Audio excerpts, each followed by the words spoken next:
Hello friends, આજે હું તમારી સાથે શેર કરી 100% ક્રિસ્પી બજાર જેવી બટેટાની વેફર.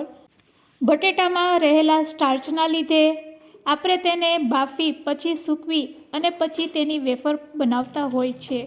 પણ આજે આપણે કોઈપણ પ્રકારની ઝંઝટ વગર મિનિટોમાં ડબ્બો ભરીને બટેટાની વેફર તૈયાર કરીશું, જે 100% ક્રિસ્પી અને ટેસ્ટી બનશે.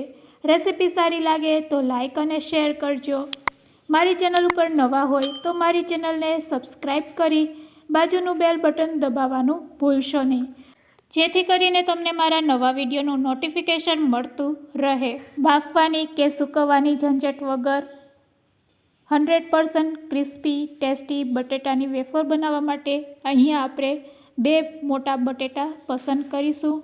ફ્રેન્ડ્સ, બજારમાં લાલ બટેટા પણ મળે છે, તેમાં સ્ટાર્ચનું પ્રમાણ ઓછું હોય છે, તો તમે તે પણ લઈ શકો છો.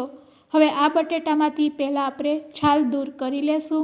બાજુમાં આપણે પાણી રાખશું, એટલે બટેટાની છાલ દૂર કર્યા પછી તરત જ આપણે બટેટાને પાણીમાં એડ કરી દેશું. તો ફ્રેન્ડ્સ, અહીંયા તમારે જેટલી ક્વોન્ટિટીમાં બટેટા લેવા હોય તેટલા તમે લઈ શકો છો. અને પહેલાં તેની છાલને આ રીતે પીલરથી દૂર કરી લેવાની અને છાલ દૂર કર્યા પછી બટેટાને તરત જ પાણીમાં એડ કરી દેવાના. બટેટા પાણીમાં ડૂબે તેટલું પાણી લેવાનું. હવે તેમાં આપણે બરફના ટુકડા એડ કરશું.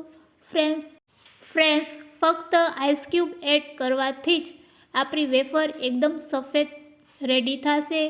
બટેટામાં રહેલા સ્ટાર્ચને દૂર કરવા માટે પણ અહીંયા આપણે આઈસ ક્યુબનો ઉપયોગ કરેલો છે.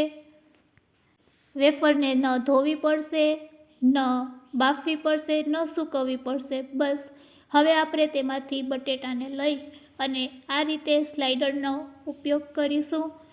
ઠંડા પાણીમાં જ આપણે વેફર બનાવીશું.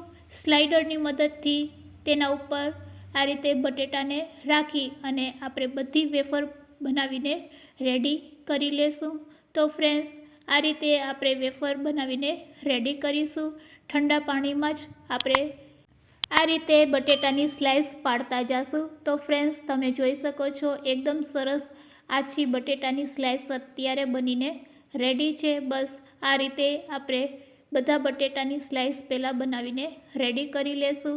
તો ફ્રેન્ડ્સ, અહીંયા આપણી બટેટાની સ્લાઇસ છે એ બનીને રેડી થઈ ગઈ છે. ફ્રેન્ડ્સ, હવે આપણે લીંબુનો રસ તેમાં એડ કરીશું. લીંબુનો રસ એડ કરવાથી વેફર એકદમ નીટ એન્ડ ક્લીન થઈ જશે અને બટેટામાં રહેલું સ્ટાર્ચ પણ નીકળી જશે. તો બસ હવે આપણે તેને 30 મિનિટ માટે આ રીતે ઢાંકીને રાખી દેશું. 30 મિનિટ પછી હવે આપણે વેફરને ચેક કરીશું. તો વેફર એકદમ સરસ વ્હાઈટ થઈ ગઈ હશે. તો ફ્રેન્ડ્સ, તમે હવે જોઈ શકો છો આપણી વેફર એકદમ નીટ એન્ડ ક્લીન દેખાઈ રહી છે. તો બસ હવે તેને આપણે પાણીમાંથી કાઢી અને ડાયરેક્ટ જ કોટનના કપડા ઉપર આ રીતે પાથરી દેશું. ડાયરેક્ટ જ કોટનના કપડા ઉપર આ રીતે પાથરી અને પછી તેના ઉપર ફરીથી કોટનનું કપડું આ રીતે રાખીશું અને હાથેથી આ રીતે પ્રેસ કરશું, એટલે આપણી વેફર છે એ એકદમ કોરી થઈ જશે. તો ફ્રેન્ડ્સ, હવે તમે જોઈ શકો છો આપણી વેફર એકદમ કોરી થઈ ગઈ છે. આ રીતે હાથમાં લઈને ચેક કરશો એટલે તમને હાથમાં બિલકુલ પણ પાણીનો ભાગ નહીં લાગશે. તો બસ હવે આપણે તેને એક પ્લેટમાં લઈ લેશું. હવે વેફરને તળવા પહેલાં આપણે વાટકીમાં મીઠાવાળું પાણી કરી લેશું. તો અહીંયા મીઠાવાળું પાણી રેડી છે. તો ચાલો હવે આપણે ગેસની ફ્લેમ ચાલુ કરીશું અને કડાઈમાં તેલ ગરમ કરીશું. તેલ ગરમ થઈ ગયું છે કે નહીં તેને એક વેફર નાખીને ચેક કરી લેવાની.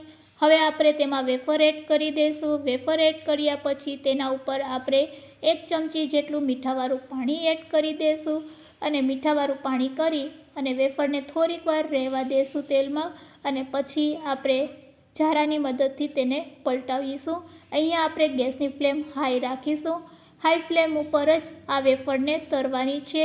2 મિનિટમાં જ આપણી વેફર છે એ એકદમ ક્રિસ્પી બનીને રેડી થઈ જશે. તો ફ્રેન્ડ્સ, તમે જોઈ શકો છો સરસ આપણી વેફર તળાઈ ગઈ છે અને કેટલી ક્રન્ચી બની છે તેનો અવાજ પણ તમને સંભળાવું છું. જો ફ્રેન્ડ્સ, એટલી ક્રન્ચી બની છે ને કે તમને વિશ્વાસ નહીં આવશે કે આ રીતે પણ આપણે વેફર બનાવી શકીએ છીએ. તો બધી વેફરને આ રીતે આપણે તળીને રેડી કરી લીધી છે અને રેડી કરેલી આ વેફરને હવે તમે એન્જોય કરી શકો છો. તેનો અવાજ સંભળાવીને બતાવું છું કે આપણી વેફર છે એ કેટલી ક્રિસ્પી રેડી થઈ છે. તો બજાર કરતાં ખૂબ જ સસ્તી અને ચોખ્ખી એવી વેફર બનીને રેડી છે. વ્રત કે ઉપવાસ હોય ત્યારે પણ તમે આ રીતે વેફર બનાવી શકો છો. ફ્રેન્ડ્સ, આજની શીખારેલી ટિપ્સ તમને કેવી લાગી તે મને કમેન્ટ્સમાં જરૂરથી કહેજો અને આજની રેસીપી સારી લાગી હોય તો શેર કરવાનું ભૂલશો નહીં. Thanks for watching. ફરી મળીશું એક નવી રેસીપી સાથે.